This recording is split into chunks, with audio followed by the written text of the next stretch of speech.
Bonjour à tous, donc je m'appelle Gwenaël Deno, je dirige un petit bureau d'études. Nous, on est un peu à la croisée des chemins, on est évidemment sur la question hydraulique et on est à la croisée des chemins, on ne fait pas de maîtrise d'œuvre, on ne fait pas d'urbanisme, on ne fait pas de paysage, on essaie de partager, faire le lien entre tous ces spécialistes.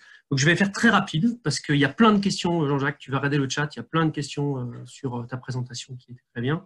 Donc on a parlé dimensionnement, on a parlé technique avec Jean-Jacques, on a parlé réglementation aussi. Voici juste quelques éléments issus de notre expérience d'être intégré à différents projets. On conseille beaucoup les maîtres d'ouvrage et les maîtres d'œuvre dans la gestion intégrée des eaux pluviales pour la mise en application de la gestion intégrée des eaux pluviales. Donc je vais vous donner juste quelques idées de retour de mon expérience. Moi, déjà, la première chose, c'est qu'il faut se créer les conditions pour réussir la mise en application d'une gestion intégrée des eaux pluviales. Donc, il faut aller la chercher. Voilà. C'est-à-dire que si ce n'est pas réuni, il faut combattre ça, et notamment au début. Pour moi, évidemment, il faut qu'il y ait une incitation des élus. Il faut que les élus soient moteurs. Voilà. Il faut une implication de tous les techniciens. Je dis bien tous les techniciens. Parce que l'un des enjeux de la gestion intégrée, c'est évidemment le décloisonnement. Ça, un peu, on l'a dit, ça concerne tous les spécialistes de la conception d'un projet et pas simplement le bureau d'études VRD comme par le passé. Et il faut de la continuité. Il faut surtout faire preuve de pédagogie. Sur un projet, les occasions, elles sont très nombreuses de réduire l'objectif et de faire, entre guillemets, comme d'habitude.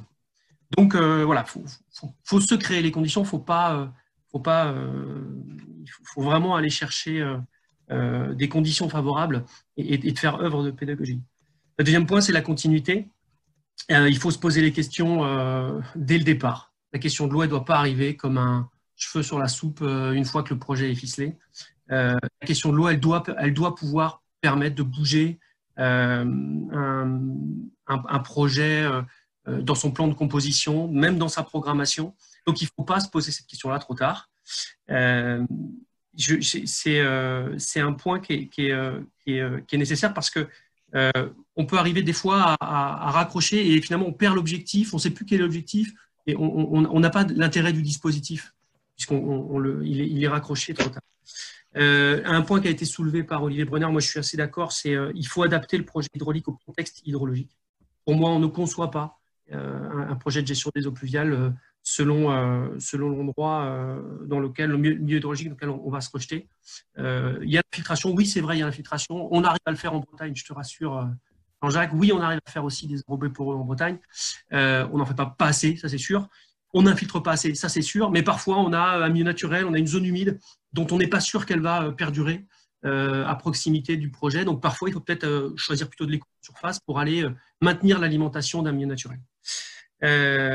Alors, un point qui est, tout le monde en a parlé, donc ça va faire une redite, mais c'est important que tout le monde change de regard. Donc, il faut accompagner les gens à changer de regard. C'est une ressource, ça n'est pas un déchet. Donc, j'ai quelques petites photos il faut que j'aille dessus. Ouais. Quelques petites photos pour illustrer mon propos. C'est important que tout le monde se pose la question. Il n'y a pas que l'hydraulicien ni le maître d'œuvre VRD qui doit se poser la question. On doit intégrer de dire l'eau est une ressource. Évidemment, les ressources, elles ont été dites, je passe vite, l'alimentation des végétaux, oui, c'est tout bête, hein, mais bon, un ruissellement peut alimenter des végétaux, et ça, c'est quand même dommage de ne pas le faire. La création des îlots de fraîcheur, vous avez un petit schéma qui vient de la Pure, qui montre la différence d'efficacité d'un arbre lorsqu'il est irrigué entre un arbre en ville et un arbre qui n'est pas en ville, justement sur sa capacité à participer à la question des eaux de fraîcheur. Il y a la question des dimensionnements des eaux de fraîcheur, c'est une vraie question, moi je n'ai pas de réponse à ça, mais peut-être qu'il n'y a pas besoin de dimensionner et qu'il faut simplement le faire par principe, parce qu'on peut le faire. L'eau, élément de paysage, ben oui, ça peut être un élément de paysage, ça peut même être ludique, là c'est une réalisation en Mayenne, où voilà, on a utilisé le principe de la collecte de l'eau en surface comme élément de paysage et qui a un côté ludique. Et puis parfois l'eau, ça peut être un support pour créer des espaces liés à la biodiversité. Voilà, donc c'est encore une fois une ressource, ça n'est pas un déchet. J'insiste aussi sur un point, évidemment, la première des choses, c'est de ne pas imperméabiliser quand on peut ne pas imperméabiliser. Allô. petit exemple.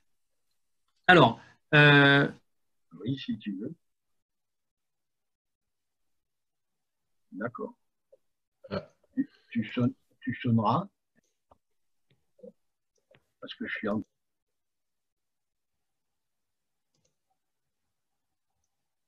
les eaux pluviales consomment de l'espace. Pour moi, c'est faux, complètement faux. Il y a plein de places disponibles dans des aménagements pour y mettre de la gestion des eaux pluviales. Il n'y a pas besoin de créer des espaces spécifiques à ça. Alors, vous avez des exemples, même en milieu urbain, vraiment des milieux très urbanisés. Vous avez encore un schéma qui vient du même document du schéma directeur de Paris, là.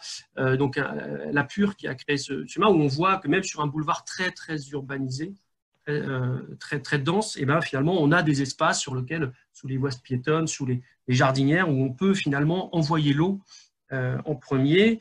Vous avez un autre exemple encore ici, c'est l'Institut bruxellois de la gestion pour l'environnement, où on crée finalement en milieu très urbain des espaces qui existent. Ce sont des espaces qui, de toute façon, les fosses d'arbres, elles auraient existé. Simplement, on les adapte et on vient y mettre l'eau pluviale. Jean-Jacques l'a montré tout à l'heure, je passe vite. Ben, là, c'est un ouvrage de gestion d'eau pluviale que vous avez sous vos yeux. Voilà. Et puis, des exemples simples à la parcelle.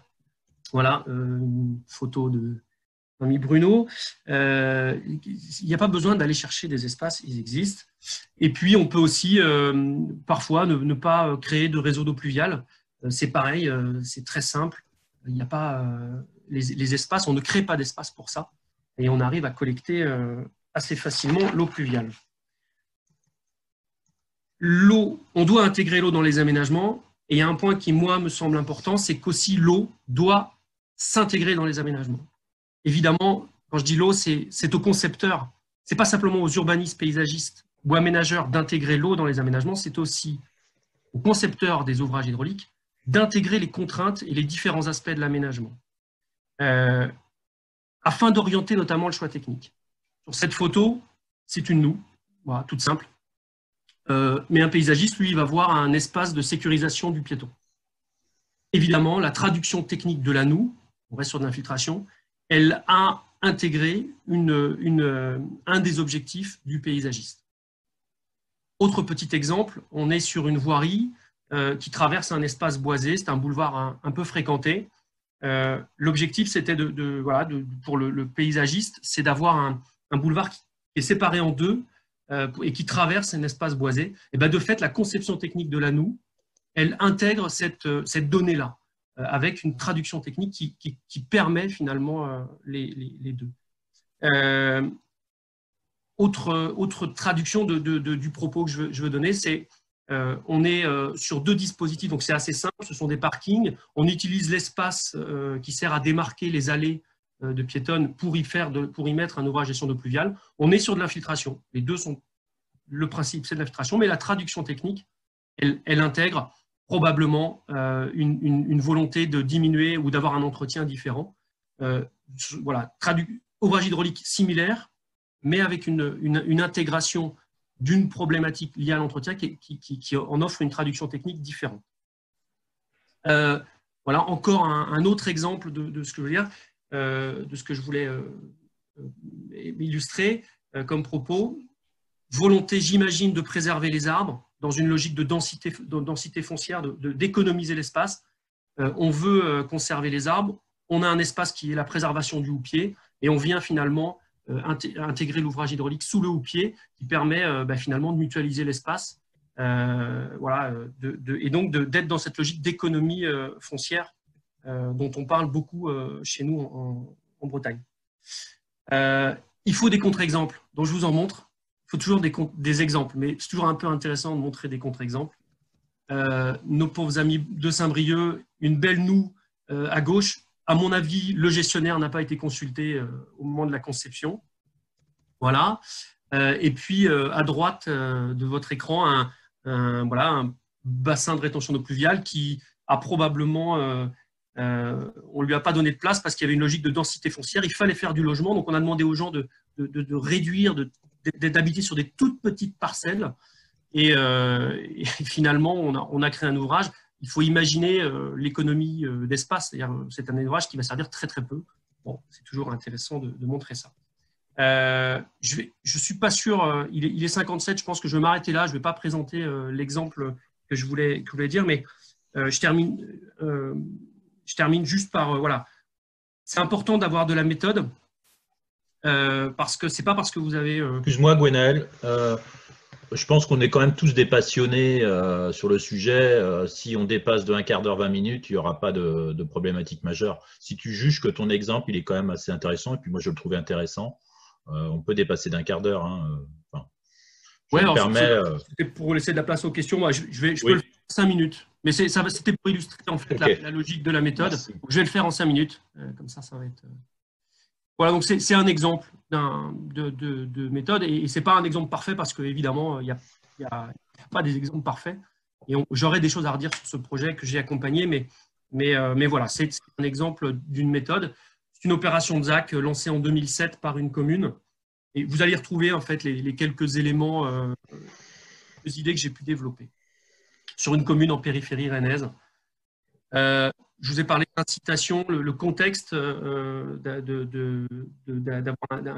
un contexte favorable. Voilà, là, les élus, on n'était évidemment pas là. Les élus ont travaillé sur une démarche participative et le premier, voilà, pour orienter la conception de ce nouveau quartier à l'échelle d'une petite commune de la métropole rennaise. Et les élus, dans cette démarche participative, l'élément premier, l'objectif premier de ce nouveau quartier, c'était de gérer l'eau au naturel, en lien avec le paysage.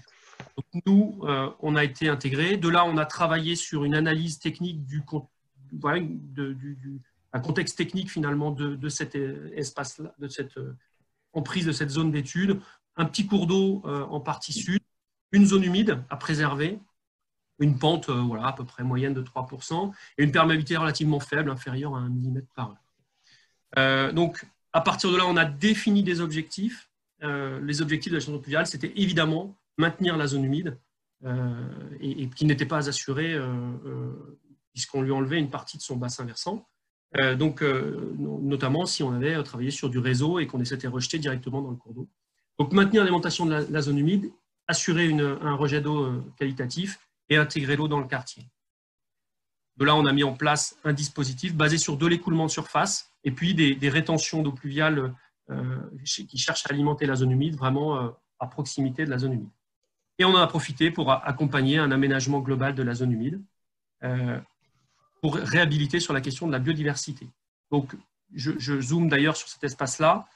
Vous avez un ensemble global paysager qui représente à peu près 2 hectares et vous avez une partie qui est en zone humide et une partie qui concerne les ouvrages hydrauliques. Tout ça étant pensé comme un seul espace, avec le cours d'eau aux parties basses. On a beaucoup travaillé sur la notion de paysage, sur la mutualisation des espaces. Donc vous avez l'un des bassins de rétention d'eau pluviale, le bassin principal, qui est également un espace de jeu. Avec donc une différence, les enfants du quartier ne disent pas « viens, on va jouer dans le bassin d'eau pluviale, bassin d'orage », mais « ah, tiens, le terrain de jeu est inondé ». C'est un peu différent. Dans la prestation. On a très vite intégré les questions de l'entretien. Ça a été un point aussi qui a permis voilà, de participer à l'acceptation du quartier. On a fait les ouvrages hydrauliques en amont, avant que les gens arrivent, notamment les noues et l'aménagement des espaces. On a travaillé sur la pédagogie, pas suffisamment, mais on a travaillé. On aurait dû faire plus pour expliquer cette logique un petit peu différente.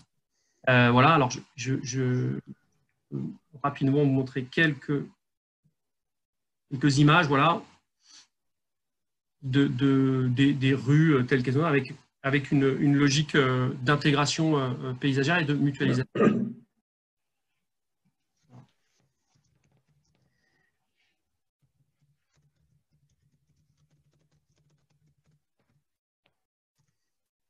Je vais passer celle-là. Voilà, vous avez donc l'espace qui est globalement aujourd'hui réhabilité, puisque, on va le voir après, sur la question de la zone humide. On a eu la chance d'un aménageur qui nous a refinancé un inventaire faune-flore 10 ans après le premier, qui avait été fait dans le cadre de l'étude d'impact. Et effectivement, vous voyez l'espace zone humide qui est très lié à la question des eaux pluviales. on a pu montrer qu'on avait triplé en termes de variété d'espèces végétales, au moins une variété de x10 au niveau des insectes. Et on a pu aussi montrer que la zone humide, qu'on cherchait à préserver absolument et à réhabiliter, elle n'avait pas été impactée. Donc, on considère que cette opération, elle a tenu ses objectifs. Et puis, on a des espaces publics hydrauliques naturels, fonctionnels, intégrés et utilisés. Malgré ça, on lutte encore aujourd'hui sur la peur de l'eau.